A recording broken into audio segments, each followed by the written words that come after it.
Somos Novemed, Somo Bienestar. Nuevo, Elevia Sense, con su compuesto bisnadina. Eleva la experiencia del placer.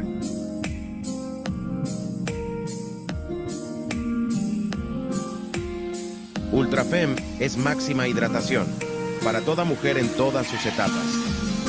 Kelopatch Poder Regenerador para la piel. Maxilact, alimentando el vínculo del amor. Divinalt, Drospera y Planifert. Un anticonceptivo para cada paciente. Diatomb. Piernas más sanas día a día. Pacientes preocupadas por la pérdida de cabello.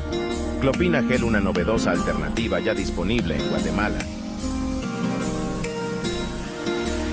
Novemed, salud femenina en sus manos.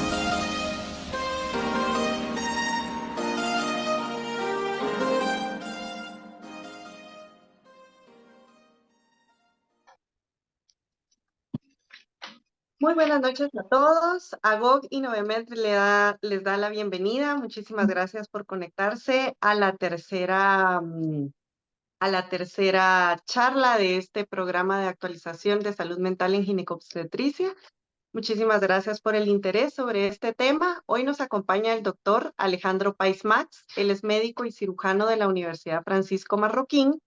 Es psiquiatra de la Universidad de San Carlos de Guatemala, tiene una formación en neurobiología celular y molecular de la Universidad de Zulia, Venezuela, y de la Columbia University en Nueva York. Además, es asesor técnico en proyectos de salud mental en atención primaria y programa MHGAP de la Organización Panamericana de la Salud, OEPS-OMS, y además pues tiene su práctica clínica privada y de urgencias en Guatemalan Family Psychiatry. Así que le damos la bienvenida al doctor Alejandro Pais. Muchísimas gracias por su disposición y lo escuchamos, doctor. Hola a todos, buenas noches. Disculpen el atraso. Ha estado un poco complejo esta conexión, pero por suerte ya se logró. Yo quiero empezar diciéndoles a ustedes que de verdad me siento, y les estoy siendo honesto, en algún momento se lo dije como de broma a mi esposa, pero es la verdad. Me siento como en esos comités de bienestar femenino del Congreso en el que no hay ni una sola mujer y todos somos hombres. Así me sentí mientras preparaba esto, ustedes, de verdad. Una cosa es leerlo, tratar de entenderlo, asumirlo como parte de lo que hacemos en la clínica y de verdad, de todo corazón, tratar de ponerme en los zapatos y comprender la dinámica de todo lo que pasa en la sexualidad femenina, que me siento parcialmente incapaz en esto, ¿verdad? Complejo, interesante. Hay que quemar cohetes cada vez que una mujer tiene un orgasmo, tomando en cuenta tantos factores que pueden inhibirlo. Y pues vamos a hacer esta, creo, como lo entiendo, será una charla que nos va a introducir al resto de charlas, parte del curso. Por lo tanto, pues habrán algunas cosas un poco generales y otras pues que voy a tratar de ser más específico, pero de entrada, gracias por invitarme, muy interesante, y entrémosle de una vez. Para empezar, la salud sexual compromete experiencias, comportamientos, conceptos, y es una parte importantísima de la salud en general y del bienestar de la mujer. No podemos hablar de bienestar mental sin hablar de sexualidad, no podemos hablar de bienestar físico sin hablar de sexualidad, no podemos hablar de bienestar social sin hablar de sexualidad, ¿sí? Y las preocupaciones por el funcionamiento sexual tienen una correlación, una correlación en el que los dos se influencian directamente con la salud mental, ¿sí? Si hay alteración en la salud mental, va a haber alteración en la sexualidad. Si hay alteración en la sexualidad, va a haber alteración en la salud mental. Y todas estas alteraciones son absolutamente subreportadas, tanto del lado suyo, del lado ginecológico, esto es algo que leí, como del lado nuestro, del lado psiquiátrico, y es algo que yo he vivido, ¿verdad? No recibimos nosotros pacientes consultando por trastornos sexuales a pesar de la alta prevalencia. Y tengo que decir también, subinvestigados. Nosotros tampoco nos tomamos el tiempo de hacer una evaluación apropiada de la sexualidad femenina dentro de nuestra evaluación de salud. Digamos, cuando hacemos nuestro tamizaje de trastornos mentales, nos quedamos cortos, nos falta esto. A pesar de que entre los 25 y los 74 años, al menos 60% de las mujeres se reportan activas en los últimos 6 meses. Mujeres arriba de los 60 años, incluso el 60% de ellas continúan con una actividad sexual normal.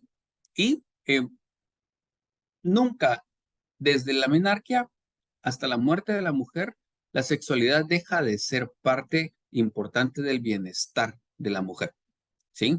Teníamos, y yo sé que mucho de lo que voy a decir va a sonar a tontería de hombre que no sabe nada, pero uno tiene la impresión que conforme van atravesando las décadas se va perdiendo la actividad, el interés, luego de la menopausia desaparece, cuando en realidad no es así. ¿Verdad? La sexualidad de la mujer atraviesa toda su vida, al igual que la sexualidad del hombre. ¿Qué partes de la función sexual femenina digámosle, cuáles son esas partes? ¿Cómo lo entendemos? ¿Cómo lo clasificamos? ¿Sí? Primero, el deseo sexual. Lo conocemos como apetito sexual, como interés. Como yo traduje psicoanalíticamente hablando, drive como pulsión, ¿verdad? Es lo que para mí mejor se traduce, ¿sí? Ese drive sexual es una pulsión sexual, es una energía que brota, ¿sí? Que nos lleva hacia la actividad sexual.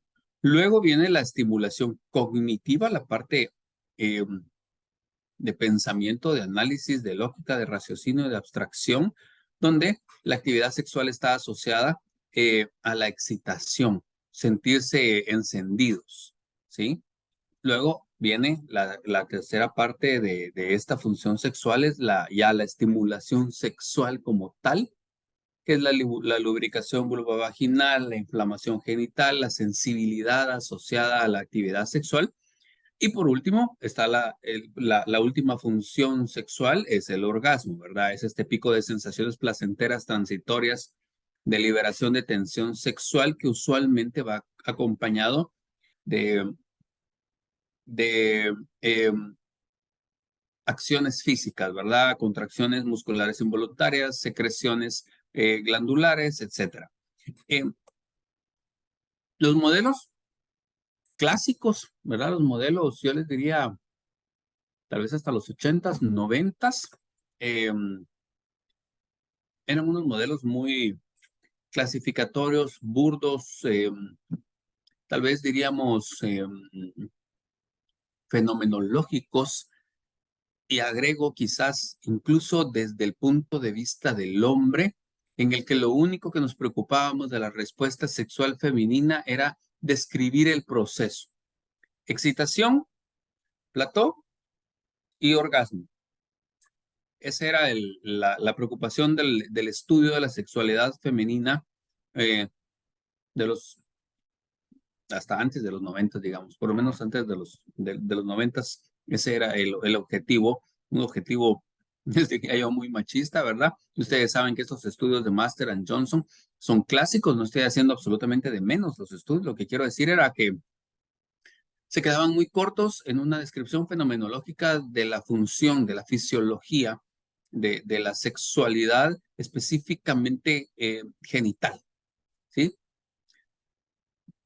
En nuestros tiempos, los modelos contemporáneos se pasan a algo mucho más amplio, mucho más dinámico, que ya incluye una interrelación entre la intimidad emocional, la intimidad física, estar satisfechos con nuestra relación de pareja, el estímulo sexual como tal, factores psicológicos que pueden facilitar o inhibir la sexualidad femenina y tanto los aspectos emocionales como los físicos de satisfacción son el resultado de esta actividad sexual, ¿sí?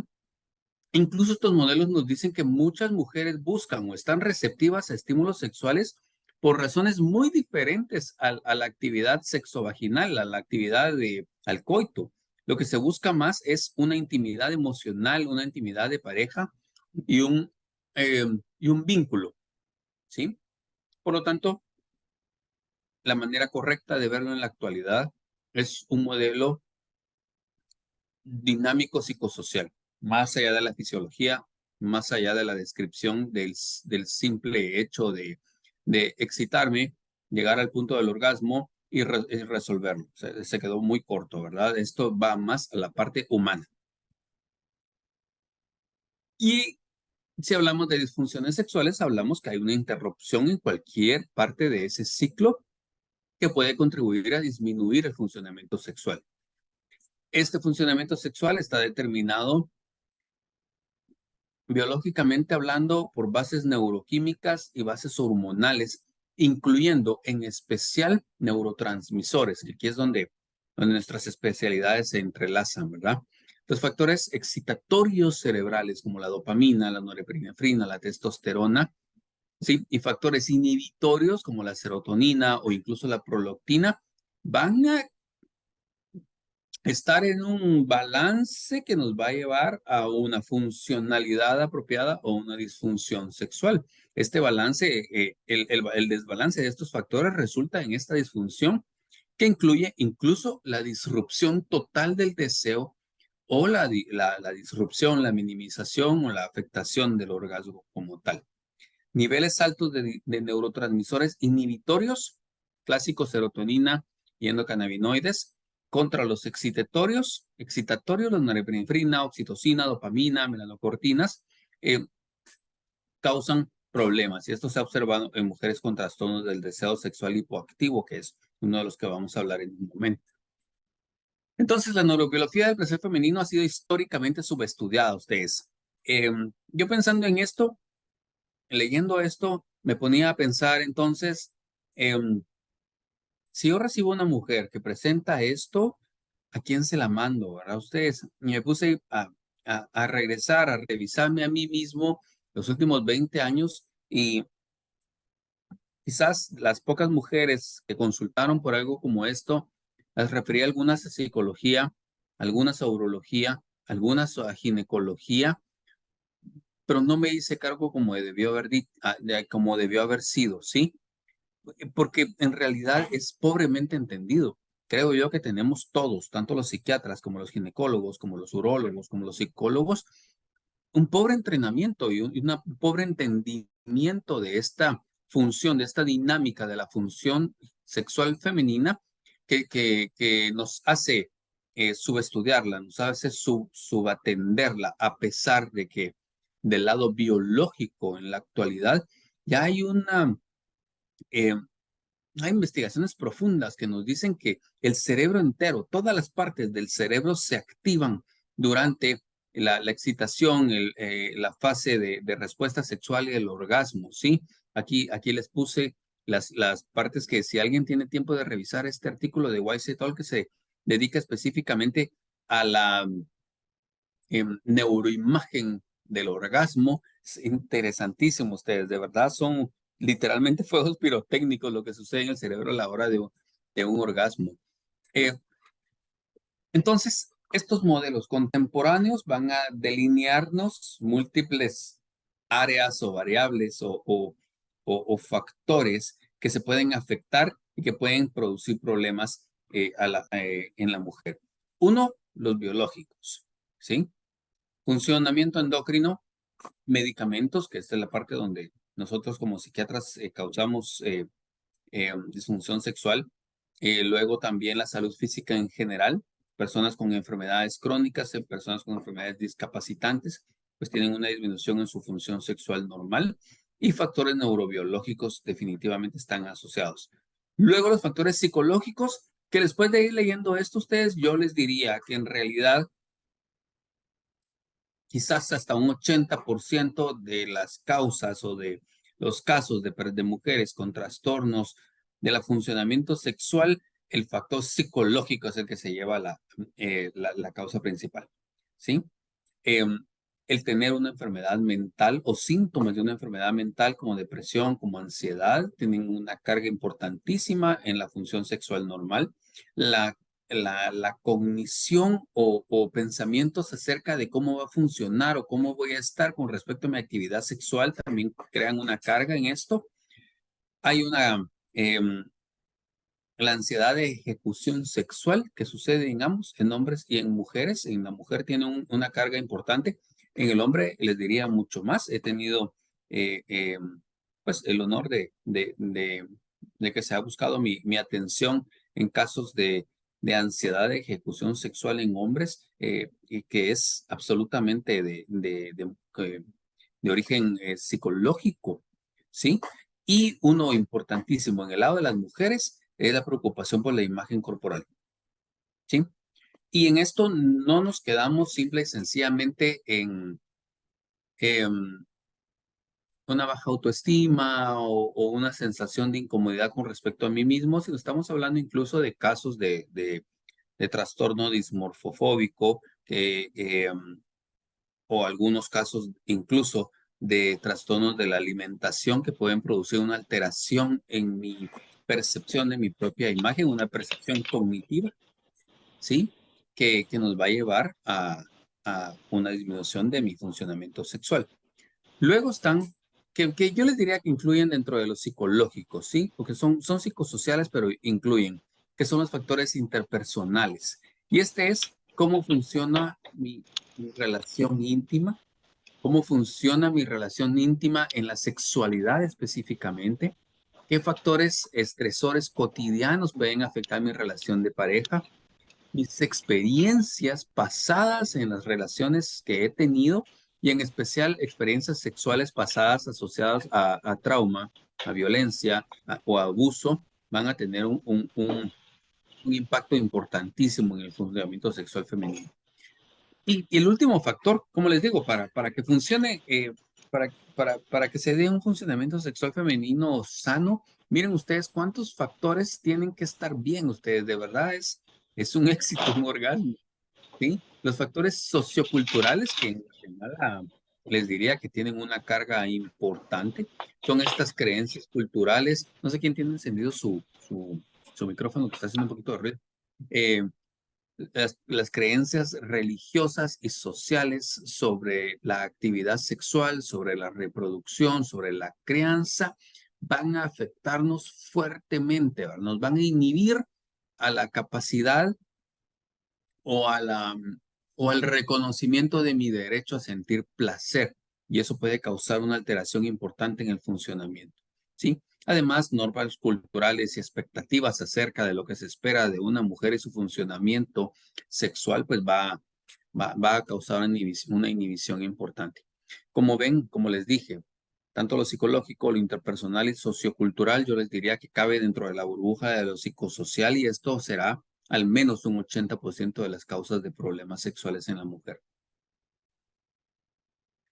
Entonces, ¿qué es en sí una disfunción sexual femenina?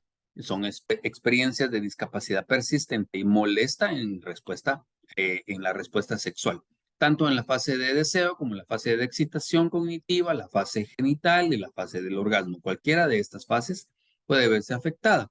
O la experiencia de dolor, ¿sí? La disfunción se distingue de cambios normales, ¿verdad? Si estoy en un problema familiar, si tengo una pérdida, si tengo un problema, si tengo una enfermedad transitoria, pues evidentemente van a haber fluctuaciones normales en la sexualidad humana, pero para decir que hay una disfunción tenemos que tener un malestar, una variación anormal de por lo menos 3 a 6 meses en por lo menos 75% de mis interacciones sexuales. Y cuando hablamos de distrés sexual, es un malestar subjetivo, ¿sí? Personal, subjetivo, una preocupación, un enojo, una frustración o una sensación de conflicto al momento de estar con la pareja que nos causa dificultades para disfrutarlo, para engancharnos, para conectarnos en la sexualidad. Si nos vamos a la Biblia de diagnóstico psiquiátrico, ¿sí? Ha habido cambios del DSM-4-TR al DSM-5 con respecto a lo que se podría clasificar como una disfunción sexual. Luego van a ver ustedes la clasificación de las organizaciones o los institutos dedicados a la investigación de la sexualidad femenina como tal, fuera de la psiquiatría, y van a ver que hay ciertas variaciones, pero al final de cuentas, hay trastornos del interés y la excitación, hay trastornos en el orgasmo y trastornos de dolor genitopélvico o penetración femenina, que antes era el vaginismo y la dispareunia, que ustedes conocen perfectamente. Esta es la clasificación de este Instituto de Salud Sexual Femenina, que ya lo clasifica más específico. Me gustó mucho más que el psiquiátrico, que creo que a la fecha todavía se queda corto. El mes pasado que estábamos hablando de, ¿cómo se llama esto? En la sesión anterior que estábamos hablando juntos, yo les decía que todavía hay una separación, observaba una separación evidente entre la clasificación y el abordaje psiquiátrico y la clasificación y el abordaje de los institutos de ginecología y obstetricia, que nos falta terminar de juntar para ver esto como un claroscuro. Pues resulta que al hablar de disfunciones me dio la misma sensación, ¿verdad? El DSM-5 clasificándolos de una manera y los institutos de investigación de la salud sexual de la mujer investigándolos de otra manera, y muchas de esas clasificaciones se traslapan. Y desde este lado, digámosle ginecológico, digámosle no psiquiátrico, ¿sí?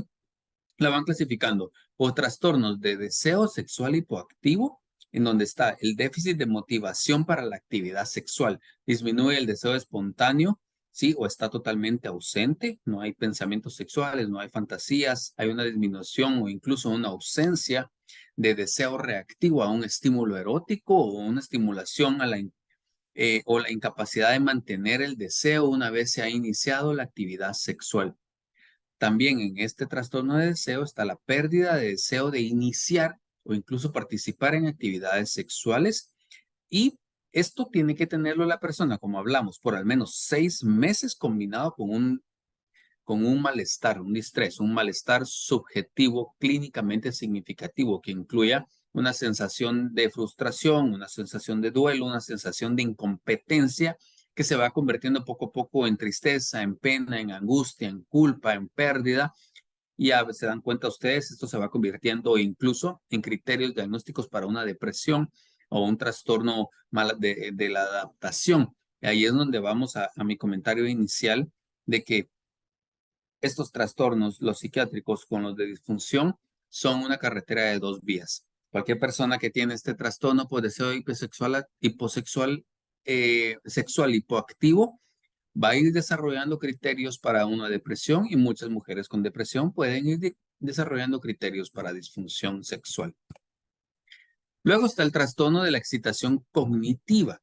Aquí lo que hay, como hablamos, es más la parte de la fantasía, de la imaginación, del pensamiento. Hay una dificultad o incluso llega a la incapacidad para alcanzar o mantener excitación mental adecuada asociada a la actividad sexual. No logran sentirse enganchadas en el momento de la estimulación por la pareja, y no hay este turn on, no hay esta excitación mental o sentirse excitadas ante fantasías, ante pensamientos o ante estímulos. Está también el trastorno de excitación genital persistente, que aquí ya vamos al órgano reproductor como tal, al órgano, y en este pues hay sentimientos persistentes, pensamientos que incluso llegan a una naturaleza obsesiva, sí, que son pensamientos intrusivos de excitación genital o estar al límite del orgasmo, ¿sí? Este es lo contrario a lo que hemos estado hablando en los anteriores. En este lo que hay es una sensación de urgencia, una sensación de que ya viene el orgasmo sin tener una excitación, sin tener pensamientos sexuales, sin estar siendo estimuladas por una pareja, por imágenes, por pensamientos de nada. Es simple y sencillamente una excitación genital específica de sentirse al límite del orgasmo. Y con respecto al orgasmo como tal, pues sí, los trastornos incluyen una alteración persistente en la frecuencia o la intensidad asociado al orgasmo en la actividad sexual, ¿sí? Es un cambio en la frecuencia o un cambio en la intensidad a lo usualmente experimentado por la mujer. La frecuencia está reducida o incluso es ausente, la intensidad está reducida importantemente.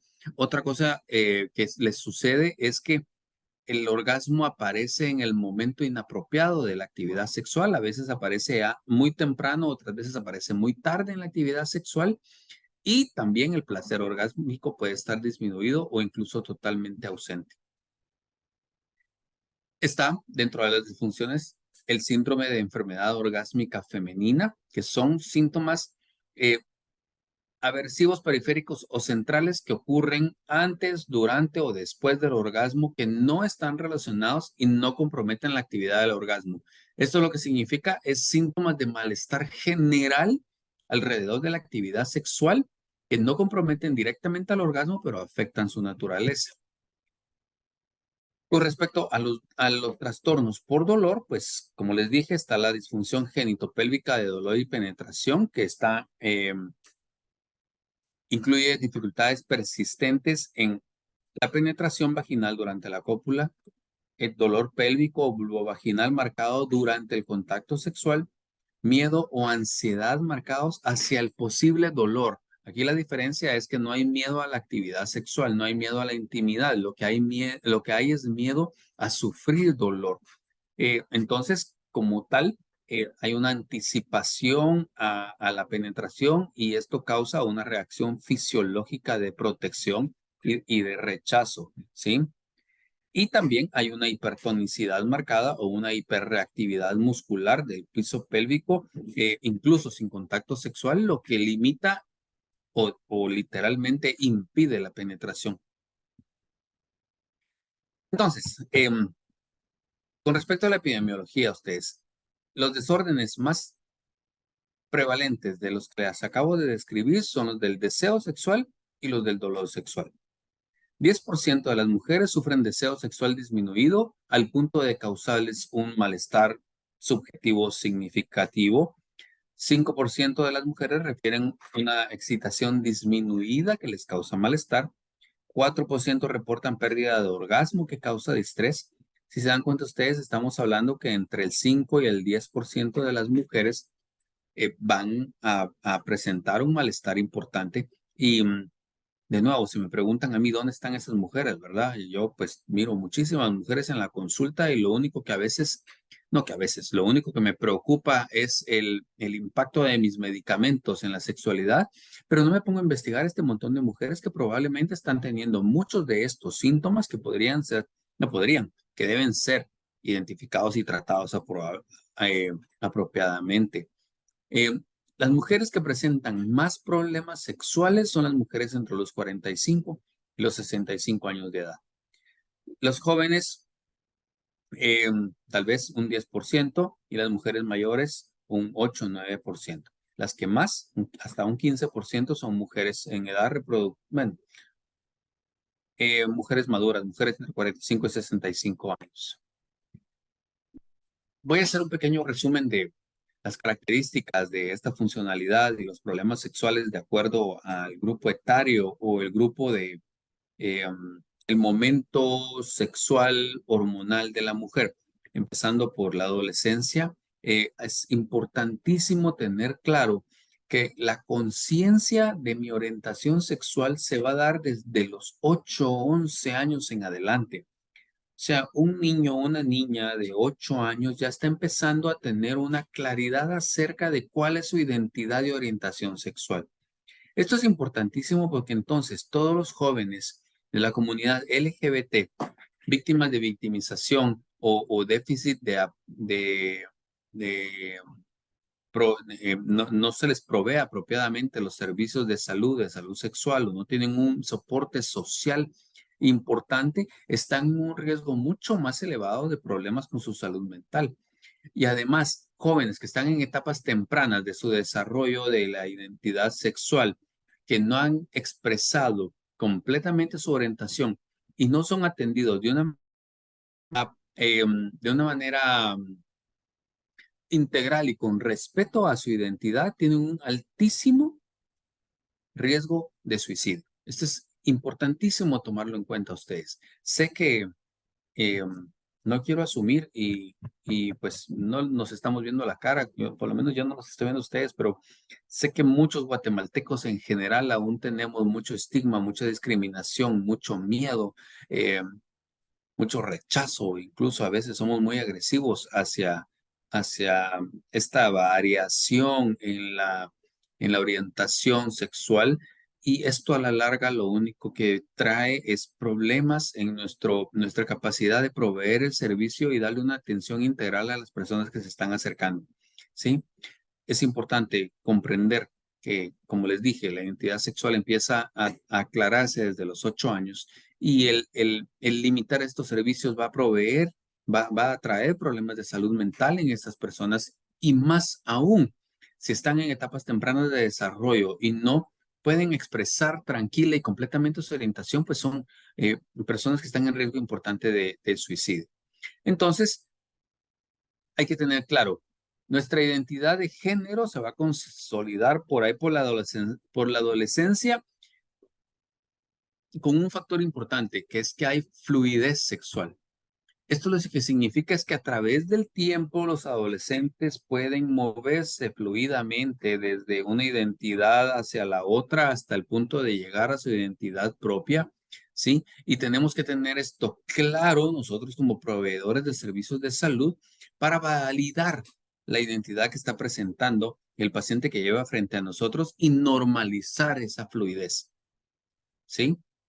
Normalizar, ok, hoy te sientes así, está súper bien, yo lo respeto, lo que quiero es ayudarte con el problema que traes, la incomodidad que traes, la molestia que traes, los síntomas que traes, pero de ninguna manera rechazar, limitar, presionar, porque esto lo que va a traer es trastornos psiquiátricos.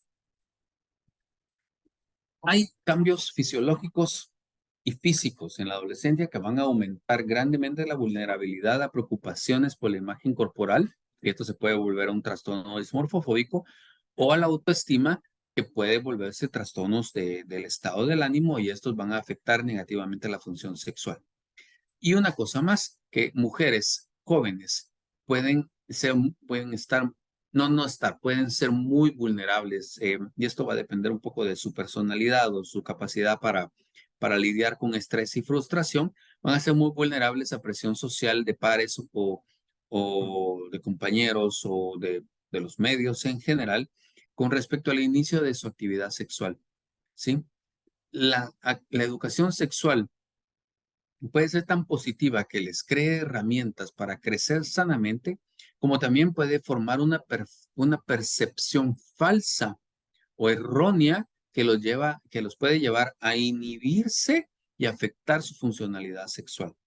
Si me preguntan a mí, yo siempre estoy con mucho cuidado de la información que se le brinda a mi hija, porque lo que menos quiero es que hayan mensajes restrictivos o punitivos o castigadores que la hagan sentirse culpable de ser mujer, ¿sí? Que ustedes lo saben perfectamente. Muchos de los mensajes que nos envía nuestra cultura, nuestra sociedad, algunas religiones, es un mensaje de inferioridad, de pecado, de suciedad, de, de, de prohibición al placer. Y esto pues nos puede llevar a formar una percepción equivocada y muy dañina en la sexualidad. Otro momento importante en la vida de la mujer con respecto a su sexualidad es el momento del embarazo y el posparto. Por supuesto que hay una disminución en la actividad sexual, en especial en el primero y tercer trimestres y en el periodo posparto, ¿sí? Las preocupaciones clásicas a la hora de una sexualidad, de una actividad sexual con la pareja, son miedo a que se inicie un trabajo de parto pretérmino, o que la actividad sexual pueda causar daño al feto o que puedan producir infecciones vaginales. Todos estos miedos son injustificados, no hay evidencia que diga que en realidad esto pase, ¿sí? Pero si la mujer no tiene la información clara, puede contribuir a la falta de actividad sexual. Mujeres en periodo posparto luego de 3 a 6 meses posparto reinician su actividad sexual normal. Eso es una mujer sana, ¿sí? Pero lo normal es que haya una disminución en el deseo y el funcionamiento esos primeros 3 a 6 meses posparto y que se va resolviendo dentro del primer año posparto. Evidentemente, pues todos nosotros somos médicos, en especial ustedes sabemos que el proceso del parto conlleva cambios físicos específicos que pueden producir daño a tejidos, que pueden producir desgarraduras o que pueden producir inflamación y demás, y esto va a causar que la mitad de las mujeres refieran dolor perineal inmediatamente después del posparto, 22% todavía a las 8 semanas y 10% todavía a las 12 semanas a la hora de tener una interacción sexual, ¿sí? Creo que aquí parte del trabajo es hacia la pareja, hacia el hombre, para comprender que pues la, la sanación, la cicatrización, la recuperación del tono y la funcionalidad es un proceso que conlleva mucho, la necesidad de mucho apoyo por parte de ellos.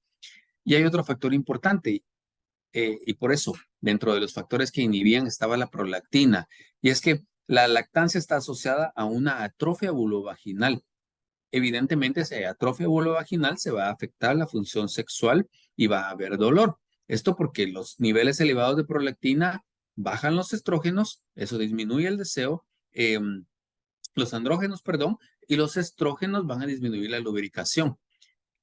Esto evidentemente va a producir molestias, entonces hay que tomarlo en cuenta para retomar la actividad sexual postparto. Algo importantísimo que a mí me pareció muy importante es que en mujeres con daño perineal por un embarazo sin episiotomía o que hay una rasgadura o que hayan problemas de daño específico al tejido, encontré que no hay un impacto a largo plazo si el modo de parto es un parto vaginal sin daño al tejido o si hay daño perineal con respecto a la actividad sexual. Después de un año postparto, la actividad sexual se da igual en mujeres con o sin daño perineal.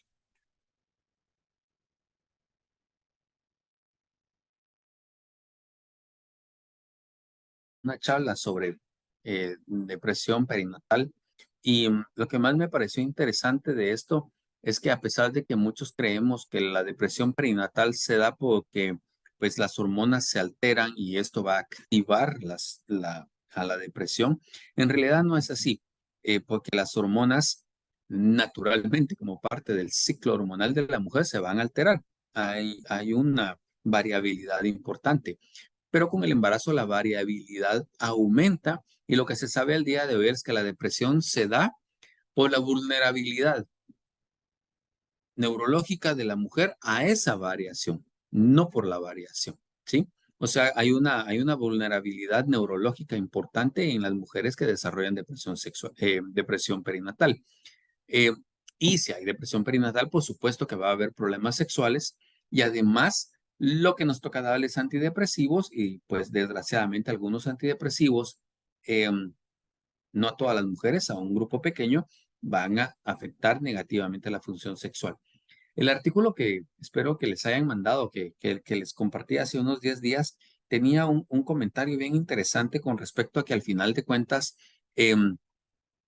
si bien los antidepresivos van a causar una disminución en la actividad o van a alterar la actividad sexual en un porcentaje, ya diría yo, moderado, un 30% de mujeres, el bienestar obtenido con los antidepresivos, ¿sí? Sobrepasa o equipara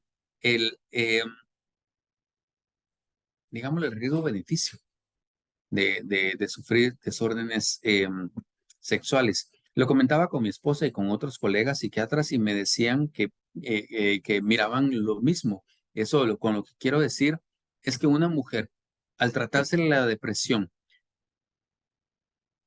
regresa a su actividad sexual lo suficiente como para que el efecto inhibidor de los antidepresivos no sea más importante, ¿sí? Hay una ganancia más importante en darle tratamiento, ¿sí? Los cambios físicos periparto pueden afectar la imagen también, y ese es otro factor que va a venir a afectar el regreso a la actividad sexual normal. Y definitivamente la incomodidad física general y las complicaciones asociadas al embarazo y el posparto, orinar frecuentemente, dolor, disfunción del piso pélvico, además también, por supuesto, los cambios en el sueño, la fatiga permanente van a afectar la actividad sexual. Todo esto hay que tenerlo en cuenta como cambios normales, ¿sí? A la hora de evaluar si una mujer posparto está teniendo en realidad un problema de función sexual o no. Y la última, digámosle, etapa de riesgo especial o a tomar en cuenta en especial es la menopausia, ya que pues la actividad y funcionamiento van a disminuir, pero sigue siendo un área importante de la salud y el bienestar femenino. Van a haber cambios físicos definitivamente, pero el deseo es de origen bioquímico cerebral y ese no está cambiando con la menopausia. En la perimenopausia va a haber una disminución de estrógenos que va a contribuir a los cambios fisiológicos que van a afectar la función física, más no la función, llamémosle psicológica, aunque con esto me refiero al equilibrio bioquímico que nos trae el efecto psicológico. También va a traer una disminución en la lubricación y en la excitación.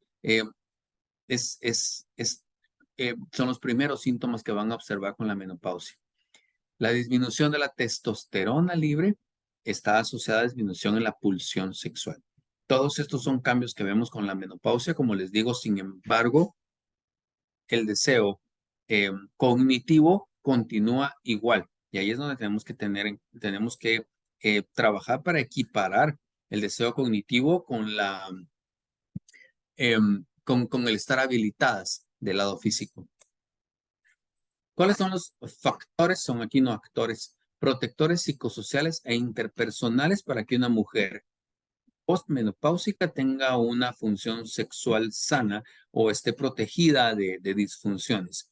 Uno, una autoestima sana definitivamente, una sensación de satisfacción y logros personales generales, un pensamiento optimista de base, un apoyo emocional, un apoyo familiar, un grupo de apoyo psicosocial fuerte, que no hayan trastornos mentales. Una mujer postmenopausia con un trastorno mental, en especial del estado del ánimo, pues está en un alto riesgo de desarrollar una disfunción sexual y tener una satisfacción general y calidad en la relación, ¿verdad? Me refiero a la pareja. ¿Qué hacemos ustedes para evaluar yo les diría a todas las mujeres que entran en nuestra consulta, ¿qué hacemos para evaluar su función sexual? Lo que se recomienda en la actualidad es un tamizaje universal, transversal, en todas las subespecialidades. Lo que se recomienda es que todos, los ginecólogos, los psiquiatras, los cirujanos, los internistas, todos hagamos un tamizaje general para que empiece a ser normal, para que empiece a desestigmatizarse y sacarse del cajón de la pena y la de verlo como un tema sensible, ¿verdad? Si todos los médicos hacemos de manera de cajón una evaluación transversal, pues todas las mujeres van a empezar a verlo normal como parte de su evaluación de salud y abrirse un poco más a estas evaluaciones. Tenemos que evaluar respuesta sexual, dolor, distrés asociado a problemas sexuales y las variables de relación interpersonal. Si lo vamos a separar un poquito entre lo que hacen ustedes y lo que hacemos nosotros, pues del lado ginecológico vamos a evaluar toda la función física y todos los laboratorios. Puse solo labs, pero en realidad es gigante, ¿verdad? Estamos hablando de toda el equilibrio hormonal. Y del lado de psiquiatría, ver la parte biopsicosocial, el bienestar psicológico de la mujer, como ya hablamos, y el bienestar social, familiar, comunitario, relacional, va a ser quizás el 80% de lo que tenemos que atender en las mujeres. Con respecto a la psicometría, hay muchas escalas que nos pueden dar una idea del bienestar sexual de la mujer. sí, les sugiero que busquen este índice de la función sexual femenina porque nos da un número específico que nos dice, hay sí una disfunción sexual o no, nos da un número de corte muy útil que nos puede servir para referir o para explorar más profundamente, pero todos están aprobados, están siendo usados actualmente y nos dan una idea clara de lo que está pasando con la mujer. El de Rosen et al. Es el que encontré que tenía mucho más especificidad y un dato de corte específico para atender a nuestras pacientes. Con respecto al tratamiento, ustedes, ya terminando, como ven, esto es multidisciplinario, ¿verdad? Ni solo los ginecólogos, ni solo los psiquiatras, ni solo los psicólogos, nadie puede hacer esto solos. El acercamiento va en función a educar en la sexualidad de la mujer y en la modificación de los factores biopsicosociales que estén afectando la función.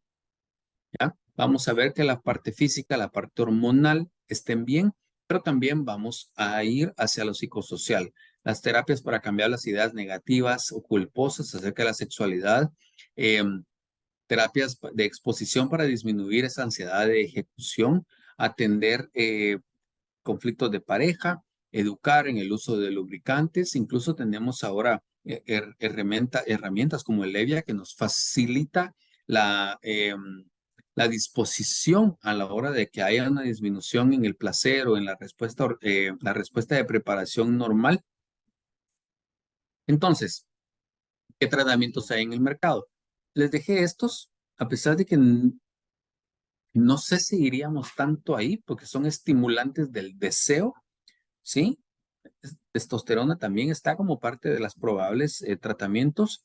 Yo les diría a ustedes que una persona que se presente con todo esto, lo primero que vamos a buscar es darle tratamiento a los trastornos psiquiátricos y psicosociales, darle tratamiento a la parte física con respecto a la preparación. A eso me refiero a ejercicios de relajación, respiración, sensibilización del tejido, biofeedbacks y todo esto. Psicoterapia individual en caso encontremos que hay conflictos. Tratamientos locales, como les dije, ¿verdad? Estimuladores locales que faciliten la respuesta física si ya estamos mejor en la parte psicológica.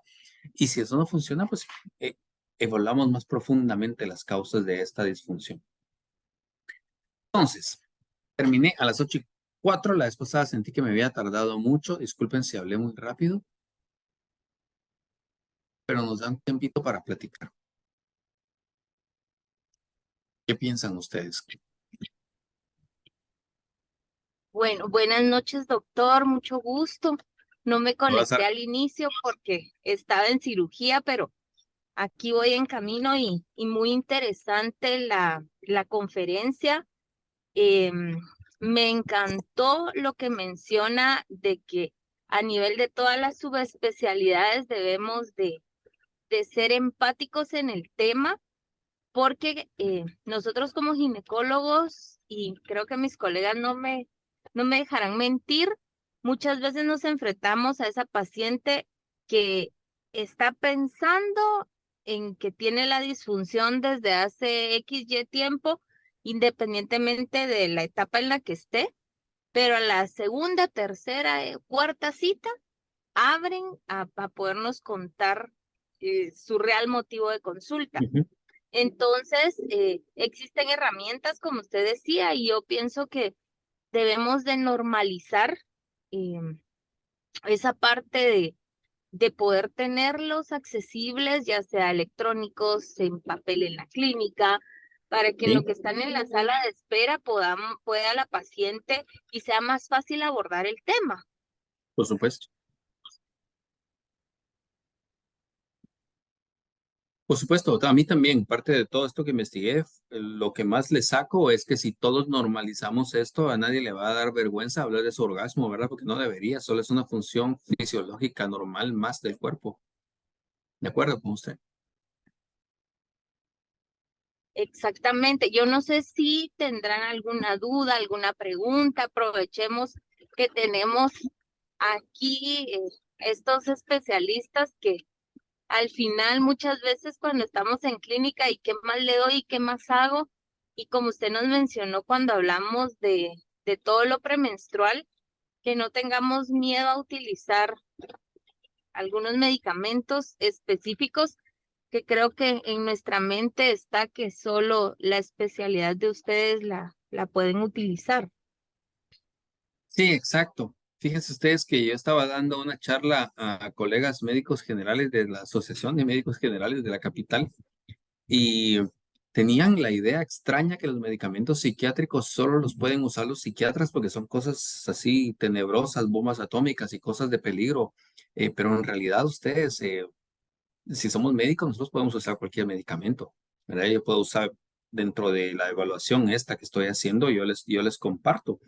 Muchas mujeres que atiendo como consecuencia del tratamiento con antidepresivos a veces tienen leve disminución de su deseo sexual y un estimulante local les resuelve fácilmente, ¿verdad? Y lo utilizo a pesar de que es de uso aparentemente ginecológico, igual debería ser al revés, ¿sí? Y si me permiten, yo no imagino mi vida trabajando sin equipos de psicología a la par. Creo que ustedes con lo que hacen tampoco estaría de más el tener un equipo o referente de psicología que les apoye para toda esta parte. Porque sí, muchas mujeres consultan por razones físicas, pero en el fondo el motivo de la disfunción sexual es un malestar humano y esto necesita apoyo humano. Definitivamente que de acuerdo con esto, y creo que parte de estos acercamientos y de estos cursos se trata de eso, ¿verdad, doctor? De que al final nos sensibilicemos y tengamos todas las herramientas y sepamos que existen, porque a veces uno encuentra pacientes, es que fui con X doctor y en mi caso específico, que hasta se han burlado de ellas, ¿verdad? Así es. Entonces, es parte de la sensibilización que como médicos en el área general, por ejemplo, tenemos que tener. Entonces, no Sí. sé, colegas, si tienen alguna pregunta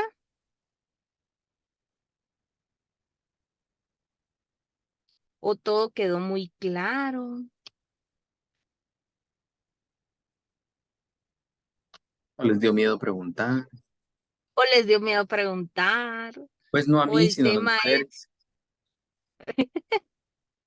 y como usted mencionaba, doctor, en el caso de el Evia, por ejemplo, es un producto que generalmente, básicamente es relativamente nuevo, creo que tiene como un año de estar en el mercado.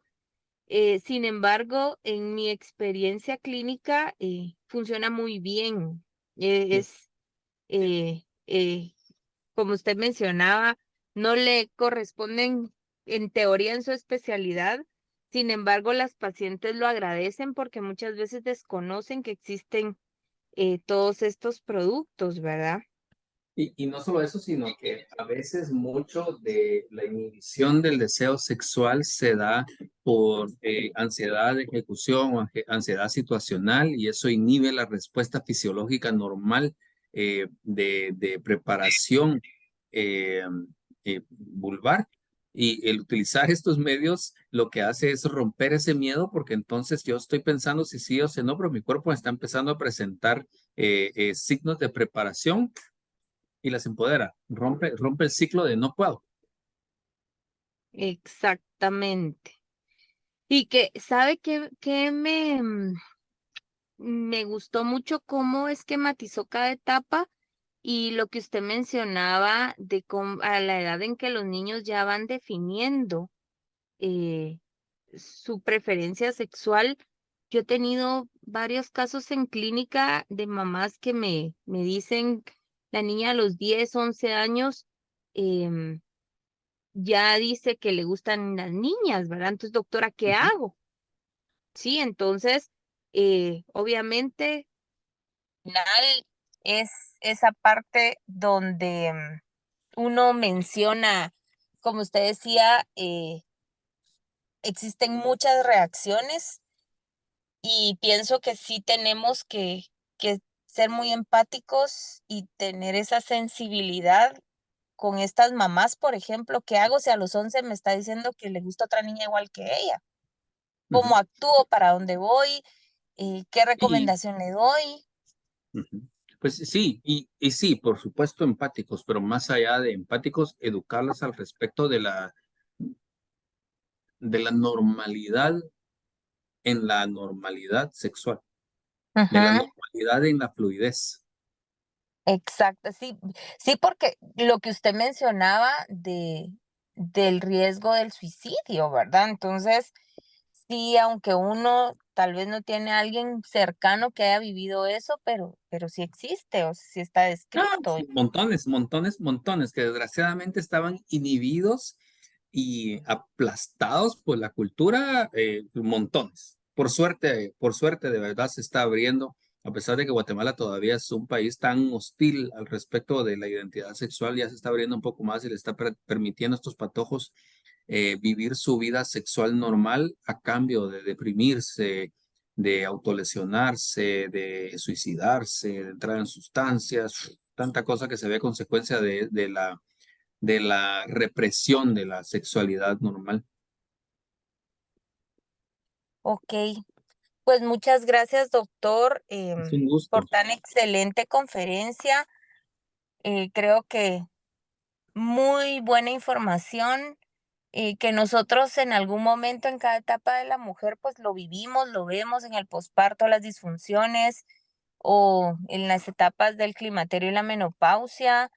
Y generalmente desde nuestro punto de vista es mucho esa alteración hormonal, la deficiencia estrogénica, pero usted bien nos explicó cómo está todo relacionado, ¿verdad? Y definitivamente apoyarnos y tener un equipo multidisciplinario, pues para que esa paciente tenga una buena vida, que es lo que todos merecemos.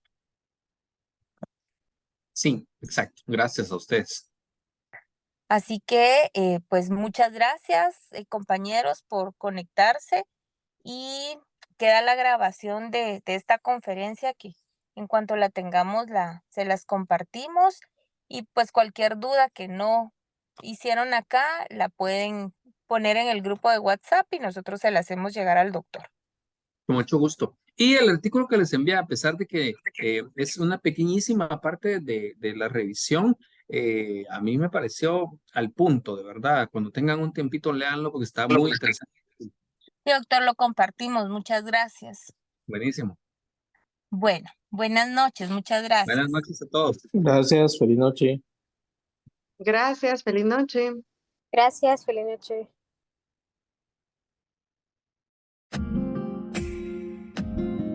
Somos Novemed, Somo Bienestar. Nuevo, Elevia Sense, con su compuesto bisnadina. Eleva la experiencia del placer.